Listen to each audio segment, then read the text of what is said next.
நம்ம ஆண்டோடைய வார்த்தைகளை நாம் தியானிக்கலாம். அப்போஸ்தலர் 13ஆம் அதிகாரம் 22ஆம் வசனத்தை நாம் வாசிக்கலாம். அப்போஸ்தலர் 13ஆம் அதிகாரம்.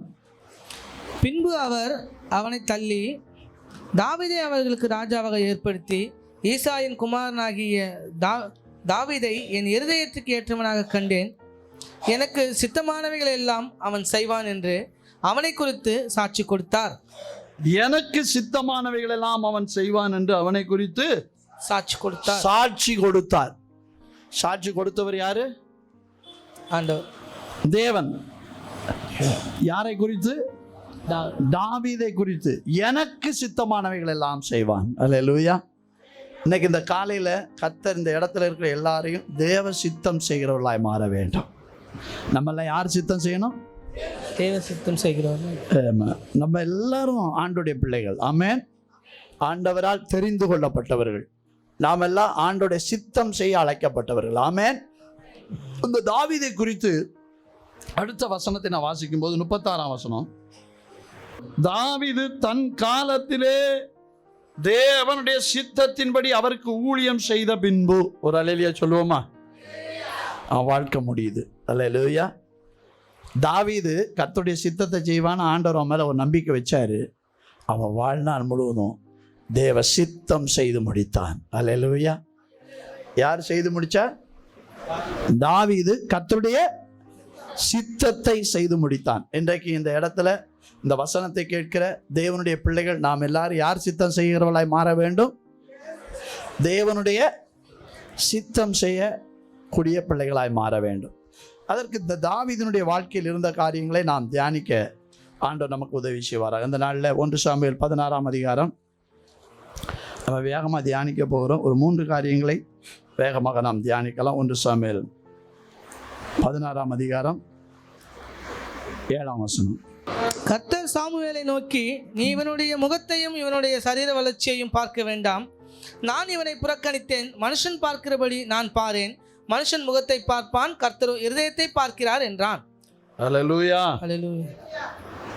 கர்த்தர் முதலாவது நம்முடைய இருதயத்தை பார்க்கிறார். ஆமென். எல்லாரும் சொல்லுங்க, எதை பார்க்கிறாரு? இருதயத்தை. தேவ சித்தம் செய்கிறவர்களாக இருக்கணும்னா முதல்ல நம்ம இருதயத்தை கவனிக்கணும். ஆமென் சொல்லுவோமா? மத்தேயு 5ஆம் அதிகாரத்தில் 7ஆம் வசனம் என்ன சொல்லுது? இருதயத்தில் சுத்தமுள்ளவர்கள் தேவனை தரிசிப்பார். இடையில ஒன்று முழுகிட்டிய தம்பி. இருதயத்தில் சுத்தமுள்ளவர்கள் பாக்கியவான்கள், அவர் தேவனை தரிசிப்பார்கள். இருதயத்தில் சுத்தமுள்ளவர்கள் பாக்கியவான்கள், அவர்கள் தேவனை தரிசிப்பார்கள். 8ஆம் வசனம் இல்ல. இருதயத்தில் சுத்தமுள்ளவர்கள். நம்ம ஆண்டவரை முதலாவது இருதயத்தில் பரிசுத்த இருதயத்தோடு அவரை ஆராதிக்க நம்மை அர்ப்பணிக்க வேண்டும். அல்லேலூயா. அல்லேலூயா. பரிசுத்தம் இல்லாமல் ஒருவனும் தேவனை தரிசிக்க முடியாது. நடத்தும்போது ஆமோஸ் அவர் சொன்னார், நம்மில் பாவம் இல்லை என்போமானால் நம்மை நாமே வஞ்சிக்கிறவர்கள் அற்ப சத்தியம் நமக்குள் இராது. நம்முடைய பாவங்களை நாம் அறிக்கை செய்து விட்டுவிட்டால் அவர்களை மன்னித்து நம்ம எல்லா அநியாயங்களும் நீங்க நம்மை சுத்திகரிப்பதற்கு அவர் உண்மையும் நீதியும் உள்ளவராய் இருக்கிறார். ஒரு அல்லேலூயா சொல்லுவோமா? இங்க இருக்கிற ஒவ்வொருவருடைய இருதயத்திலும் தினமும் தேவனுடைய பரிசுத்தத்துக்கு நம்மளை அர்ப்பணிக்கணும். ஆமேன் சொல்லுவோமா? அல்லேலூயா சொல்லுவோம். சிறு பிள்ளைகள் எல்லாம் ஆண்டவர் நம்மளை பார்க்கும்போது சின்ன பிள்ளைங்களா இருந்தாலும் நம்ம இருதயத்தில் பரிசுத்தமாக வாழ்றதுக்கு நம்மளை அர்ப்பணிக்கிறத ஆண்டவர் பார்க்குறார். உங்கள் வாழ்க்கை உங்கள் குடும்பத்தில் மற்றவர்களுக்கு முன்னாடி பரிசுத்தம் உள்ளதாக இருக்கணும். எல்லாரும் சொல்லுங்கள், எப்படி உள்ளதாக இருக்கணும்? ஏன்னா நம் தேவன் யாரு? எல்லாரும் சொல்லுங்களேன், யாரு? பரிசுத்தம். அவருடைய நாமம் பரிசுத்தம். ஆமேன்னு சொல்லுவோமா? பரிசுத்தம் உள்ள தேவன் இந்த உலகத்தில் ஒருவரும் இல்லை. பரிசுத்தம் உள்ள தேவன் இயேசு ஒருவரே. ஆமென். பரிசுத்த ரத்தம் சிந்தினவர் இயேசு ஒருவரே. பரிசுத்த ரத்தத்தினால் மீட்கப்படும்படி அர்ப்பணிக்கப்பட்ட தேவனுடைய சபையில் இருக்கிற ஒவ்வொரு பிள்ளைகளுடைய இருதயமும் தேவனுக்கு முன்பாக ஒவ்வொரு நாளும் இருதயத்திலே பாவத்தை அறிக்கையிட்டு நாம் 27ஆம் நீதிமொழிகள் 27ஆம் அதிகாரம் 13ஆம் வசனம் சொல்லுகிறது போல, தன் பாவங்களை மறைக்கிறவன் அவைகளை அறிக்கை செய்து விட்டு விடுகிறவனோ இரக்கம் பெறுவான். அப்போ நம்ம எல்லாரும் என்ன செய்யணும்? நம்முடைய பாவங்களை அறிக்கை செய்து, எல்லாரும் சொல்லுங்கள் சத்தமாக, என்ன செய்திடணும்? விட்டு விடணும். எல்லாரும் சொல்லுங்க, பாவங்களை அறிக்கை செய்து என்ன செய்யணும்? விட்டு விடணும். நம்ம பிள்ளைகளை பாருங்கள், தப்பு செய்ய மாட்டேன் அப்படின்னு சொல்லும், சாரி சொல்லும். ஆனால் அதே தப்பை என்ன செய்கிறது? மறுபடி செய்கிறது. அப்போ அதுக்கு காரணம் என்ன? பைபிளில் வசனம் சொல்லுது, மதியினமா. அது என்னது? சத்தமாக சொல்லுங்கள், அது என்னதான்? மதியினமா. அப்போ அந்த மதியினம் இருக்கும்போது பைபிளில் வசனம் சொல்லுது, அதை தண்டனையின் பெரம்பு தான் அகற்றுமா. எல்லாரும் சொல்லுங்க, எது அகற்றுமா? பெரம்பு. எல்லாரும் சொல்லுங்க, தண்டனையின் பெரம்பு.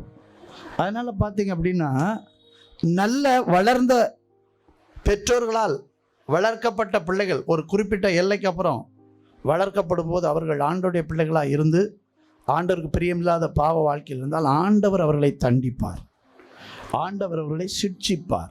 நல்ல கவனிங்க, சிறு பிள்ளைகளாக இருந்தால் தாய் தகப்பன் அவர்களை சிட்சிக்க வேண்டும். ஆமேன் சொல்லுவோமா? ஒருத்தர் ஆமேன் சொல்ல மாட்டேங்கிறீங்க. அப்பா அம்மா என்ன செய்யணும்? பிள்ளைகளை எல்லாரும் சொல்லுங்க, என்ன செய்யணும்? சிட்சிக்கணும், மன்னிக்கணும். ஆமேன் சொல்லுவோமா? ஆமாம், அடிக்க வேண்டிய இடத்துல அடிக்கணும், அன்பு கொடுக்க வேண்டிய இடத்துல அன்பு கொடுக்கணும். ஆமேன் சொல்லுவோமா? அடிக்க வேண்டிய இடத்துல கூப்பிட்டு என் செல்ல குட்டிங்க கூடாது. ஆமேன், அல்லேலூயா.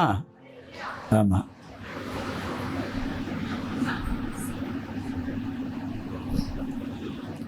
அப்போ பார்த்தீங்க அப்படின்னா, நம்ம அந்த கண்டிக்கும் போது அந்த பிள்ளைகளுடைய வாழ்க்கை எதிர்காலம் நல்லா இருக்கும்.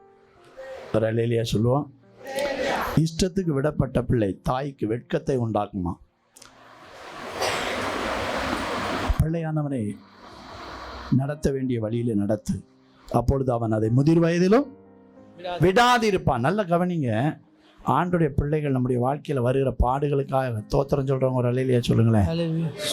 நம்ம வாழ்க்கையில் தாவீது சொல்கிறார், உபத்திரவப்பட்டேன், நல்லது, அதனால் உம்முடைய பிரமாணங்களை கற்றுக்கொண்டேன் அப்படின்றார். அப்போ நம்ம வாழ்க்கையில் வருகிற பாடுகள் சும்மா வரல, நம்மளை பரிசுத்தப்படுத்துது. அல்லேலூயா. நம்முடைய சுபாவங்களை பரிசுத்தப்படுத்துது, இந்த சிந்தனைகளை பரிசுத்தப்படுத்துது, நம்முடைய சரீரங்களை பரிசுத்தப்படுத்துது. ஒவ்வொரு நாளும் தேவன் நம்மிலே பரிசுத்தமாக்கப்படுவதற்கு நம்முடைய சரீரத்தை தினந்தோறும் ஒப்பு கொடுக்கணும். ஆமேன்னு சொல்லுவோமா? இன்னைக்கு உலகத்தில் எல்லாரும் தெய்வங்களை வணங்குறாங்க. எல்லா தெய்வமும் எப்படி வேணாலும் வணங்கலாம், ஆனால் இயேசுவை பரிசுத்தம் இல்லாமல் வணங்க முடியாது. ஆமேன். வணங்கலாம், ஆனால் ஆண்டவர் ஏற்றுக்கொள்ள மாட்டார். அதனால் நம்ம வாழ்க்கையில் ஒவ்வொரு நாளும் நாம் பரிசுத்தமாகுதலுக்கு தாவீதை போல ஆண்டவரிடத்திலே நம்மை அர்ப்பணிக்கிறவர்களாய் மாற வேண்டும். ஆமேன். தாவீது தவறினான், ஆனால் அவன் தன்னை சரிப்படுத்தி கொண்டான், மனம் திரும்பினான், தண்டிக்கப்பட்டான். அவன் என்ன செய்யப்பட்டான்? தண்டிக்கப்பட்டான். ராஜாவாக இருந்தாலும் தண்டிக்கப்பட்டான். தண்டிக்கப்பட தன்னை ஒப்பு கொடுத்தான், அந்த தண்டனையை ஏற்றுக்கொண்டான். அந்த தண்டனையை ஏற்றுக்கொண்டு தன்னை சரிப்படுத்தி கொண்டான். எல்லாரும் அல்லேலூயா சொல்லுவோமா? நமக்கு வருகிற சிக்ஷையை நம்ம வேஸ்ட் பண்ணிடக்கூடாது. அந்த சிக்ஷையில் நம்முடைய தவறுகளை உணர்ந்து நம்ம மனம் திரும்பிடணும். ஆமேன்னு சொல்லுவோமா? அல்லேலூயா. சில அப்பா அம்மா அவங்க பிள்ளைகளை அடிக்கிறாங்கன்னு வைங்களேன், அந்த பிள்ளையை அடிக்கணும்னு அடிக்க மாட்டாங்க, பிள்ளை திருந்தணும்னு அடிப்பாங்க. அந்த பிள்ளை திருந்தலைன்னா அந்த அடிக்கிற அடியெல்லாம் நினச்சி நம்ம ஏன் தான் அடித்தணும், திருந்தலையே, அடிக்கிறது வேஸ்ட்டாக போச்சு அப்படின்னு வருத்தப்படுவாங்க. அதுபோல் ஆண்டவர் நம்மை சிட்சிக்கும் போது நாம் நம்முடைய தவறுகளை நாம் சரிப்படுத்தி கொள்ளலைன்னா ஆண்டவர் துக்கப்படுவார். நாம் தவறுகளை சரிப்படுத்தி கொள்ளும்போது ஆண்டவர் சந்தோஷப்படுவார். ஆமேன். அதனால் ஒவ்வொரு நாளும் உங்களையும் என்னையும் ஆண்டவர் அழைத்த அழைப்புக்கு அந்த இருதயம் கர்த்தருக்கு முன்னாடி சரியாக இருக்கணும். ஆமேன்னு சொல்லுவோமா? இந்த இருதயம் என்ன செய்யக்கூடாது? பரிசுத்த குலைச்சலாக இடமே கொடுக்கக்கூடாது. ஆமேன். அல்லேலூயா. நம்ம வாசிக்கிறோம் 14ஆம் வசனம். அப்போது சாமுவேல், வாசிக்க தம்பி. அப்போது சாமுவேல் தைலக்கொம்பை எடுத்து அவனை அவன் சகோதரர் நடுவிலே அபிஷேகம் பண்ணினான். அந்நாள் முதற்கொண்டு கர்த்தருடைய ஆவியானவர் தாவீதின் மேல் வந்து இறங்கியிருந்தார். சாமுவேல் எழுந்து ராமாவுக்கு போய்விட்டார். இங்க வாசிக்கிறோம், கர்த்தருடைய ஆவியானவர் தாவீதின் மேல் வந்து இறங்கி இருந்தார். எல்லாரும் சொல்லுங்களேன், கர்த்தருடைய ஆவியானவர் தாவீதின் மேல் வந்து இறங்கி இருந்தார். எல்லாரும் சொல்லுங்களேன், என்ன செய்திருந்தார்? இறங்கி இருந்தார். இங்க இருக்கிற ஒவ்வொருவர் மேலும் தேவன் இருக்கிறார். ஆமேன்னு சொல்லுவோமா? எல்லாரும் கூட யார் இருக்கிறா? ஏசப்பா இருக்கிறார். ஆமேன்னு சொல்லுவோமா? இந்த உலகத்தில் எங்கே போனாலும் நமக்கு ஒரு தைரியம் உண்டு. கர்த்தர் என்னோடு இருக்கிறார், அவருடைய கரை என்னோடு கூட இருக்கிறது அப்படின்ற தைரியம் இருக்கிறது. அந்த தைரியம் நமக்கு எப்பவும் இருக்கணும். ஆமேன்னு சொல்லுவோமா? எங்கே இருந்தாலும் சிறு பிள்ளைகள் பயப்படக்கூடாது. எந்த காரியத்தை குறித்தும் நீங்கள் கவலைப்படக்கூடாது. ஏசப்பா உங்களுக்கு பரம தகப்பனாக இருக்கிறார். ஆமேன். ஏசப்பா உங்களுடைய எல்லாவற்றையும் அறிந்து அவர் உதவி செய்ய வல்லமையுள்ளவர். ஆமேன். தாவீது பாருங்க, அவனை வனாந்தரத்துல ஆடுகள் மேய்க்கிற வேலையை செஞ்சான். என்ன வேலையை செஞ்சான்? ஆடு மேய்க்கிற. எல்லாம் சொல்லுங்களேன், என்ன வேலை? ஆடு மேய்க்கிற. இந்த ஆடு மேய்க்கிற வேலை செய்யுமையும் அவனுக்கு அந்த காடுகளில் சிங்கம் கரடியெல்லாம் இருந்துச்சு. இந்த சிங்கம் கரடியெல்லாம் என்ன செய்துச்சுன்னா, தன்னுடைய வயிற்று பசியை தீர்த்து கொள்றதுக்கு தாவீதினுடைய ஆடு மேலே கண் வச்சிருச்சு. இந்த தாவீதினுடைய ஆட்டை பிடிக்க ஒரு நாள் சிங்கம் வருது. சிங்கம் வரச்சுமே தாவீது மட்டும்தான் இருக்கிறான். ஆனால் ஆட்டை சிங்கம் பிடிக்க வருது. இப்போ தாவீது என்ன செய்திருப்பான்?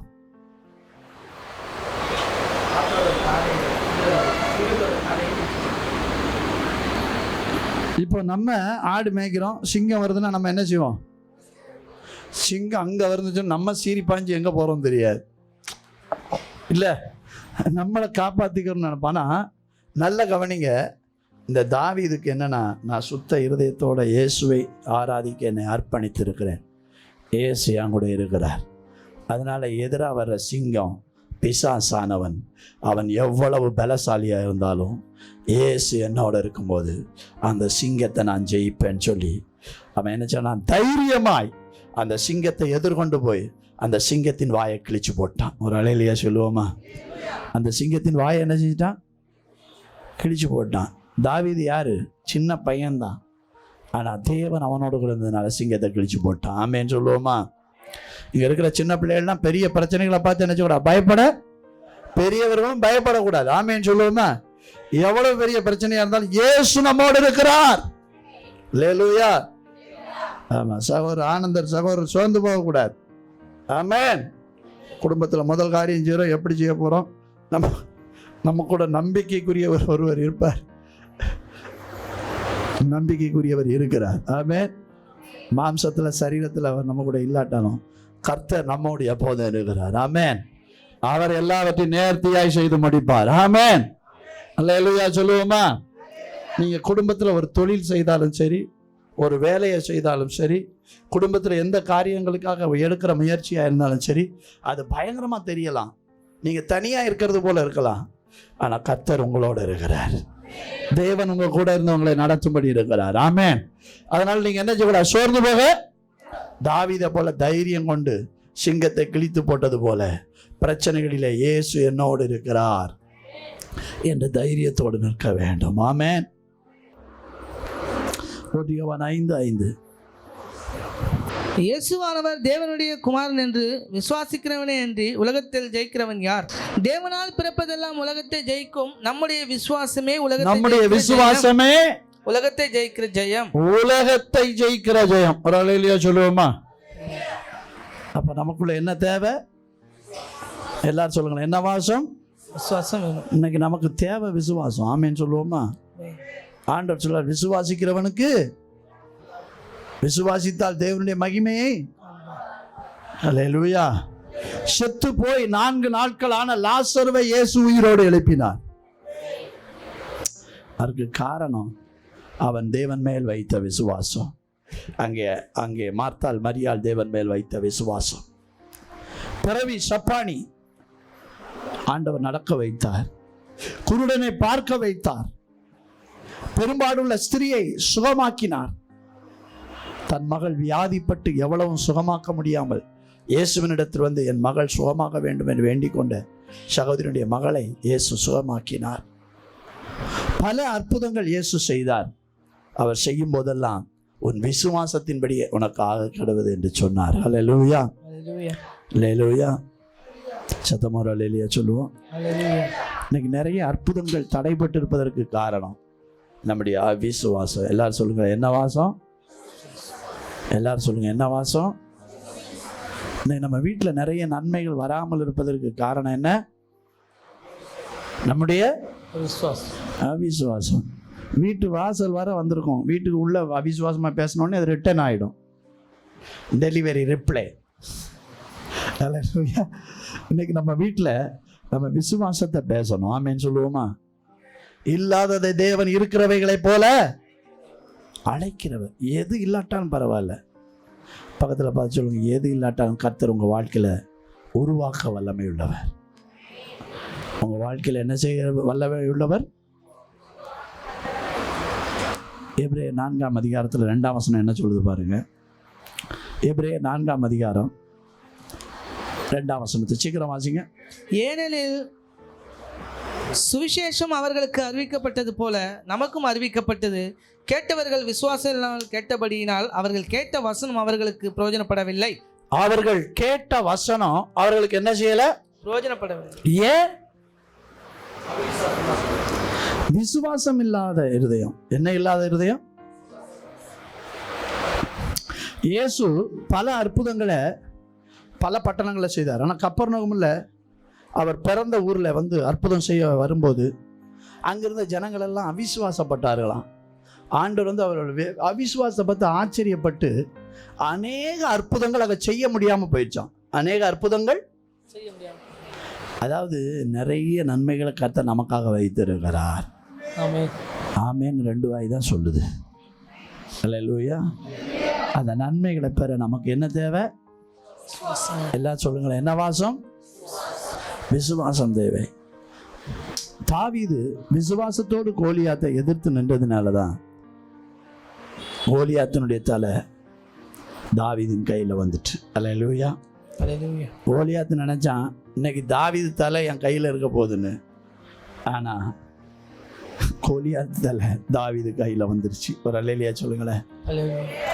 நான் இன்னைக்கு உங்களை பார்த்து சொல்கிறேன், சில பொருளாதார தேவைகள் உங்கள் வாழ்க்கைக்கு முன்னாடி நிற்குது. அது சொல்லுது, நீ என்கிட்ட கடனுக்கு வர போகிற, நீ என்கிட்ட கடனுக்கு நீ வர போகிறன்னு சொல்லுது. ஆனால் ஆண்டவர் சொல்கிற, உன்னை கடன் கொடுக்குற கையா கர்த்தர் மாற்றுவார். வியாதி சொல்லுது, நீ சரீரத்தில் பலவீனப்பட்டு போயிடுவேன்னு. ஆனால் இயேசு சொல்ல, நான் உன்னை சுகமாக்குவேன். அல்லேலூயா. சில நேரத்தில் வீட்டில் இந்த காரியம் எப்படி நடக்கும்னு நினைக்கிறீங்க.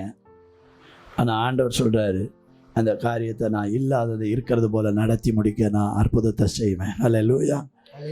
தேவன் இருக்கிறவராகவே இருக்கிறேன் என்று சொல்லியிருக்கிறார். ஆமென். அவர் மோசையோடு கூட இருக்கிறவர், மோசையோடு கூட இருந்து நடத்தினவர், நம்மோடு கூட இருக்கிறார். ஆமென். அவர் செங்கடலை 2ஆய் பிளந்தவர், வனாந்தரத்திலே வழிகளை உண்டாக்கினவர், யோர்தானை 2ஆய் பிளந்தவர், அவர் கானானை சொந்தமாய் கொடுத்தவர். அவர் இன்றைக்கு நமக்கு சகலத்தையும் சுதந்திரமாய் தருவார். ஆமென். அப்படிப்பட்ட தேவனுக்கு நல்ல கரங்களை தட்டி ஆண்டவருக்கு நல்ல மகிமையை சொல்றாங்க. அல்லேலூயா. அல்லேலூயா. அப்ப நம்ம ஆண்டவர் மேல விசுவாசத்தை நாம் வைக்க வேண்டும். ஆமென். ஆமென். முதலாவது சுத்த இருதயம் தேவை. 2வது இயேசு நம்மோடு இருக்கிறார் என்ற தைரியத்தோடு கூடிய விசுவாசம். ஆமென். நமக்கு தேவை. 3வது நமக்கு தேவை என்னவென்றால் 1 சாமுவேல் 18ஆம் அதிகாரம் 15ஆம் வசனத்தை வாசிங்க. 14-15. தாவீது தன் செய்கைகளை எல்லாம் புத்திமானாய் நடந்தான், கர்த்தர் அவனோடே கூட இருந்தார்.